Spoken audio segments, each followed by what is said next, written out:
নমস্কার। একটি মোরগের কাহিনী।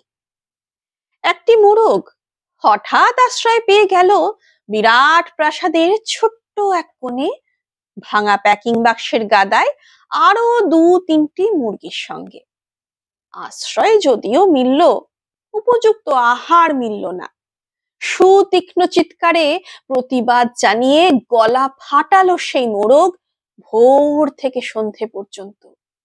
তবুও সহানুভূতি জানালো না সেই বিরাট শক্ত ইমারত। তারপর শুরু হলো তার আস্তা করে আনাগোনা। আশ্চর্য, সেখানে প্রতিদিন মিলতে লাগলো ফেলে দেওয়া ভাত রুটির চমৎকার প্রচুর খাবার। তারপর এক সময় আস্তা করেও এলো অংশীদার, ময়লা ছেঁড়া ন্যাকড়া পড়া ২-৩টে মানুষ।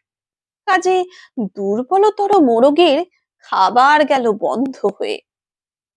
খাবার, খাবার, খানিকটা খাবার। অসহায় মোরগ খাবারের সন্ধানে বারবার চেষ্টা করলো প্রাসাদে ঢুকতে। প্রত্যেকবারই তাড়া খেলো প্রচন্ড। ছোট্ট মোরগ ঘাড় উঁচু করে স্বপ্ন দেখে প্রাসাদের ভেতর রাশি রাশি খাবার। তারপর সত্যি সে একদিন প্রাসাদে ঢুকতে পেল। একেবারে সোজা চলে এলো থপথপে সাদা দামি কাপড়ে ঢাকা খাবার টেবিলে।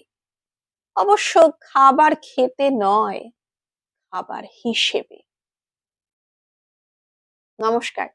কণ্ঠে আমি রিয়া ভট্টাচার্য। কবিতাটি লিখেছেন কবি সুকান্ত ভট্টাচার্য।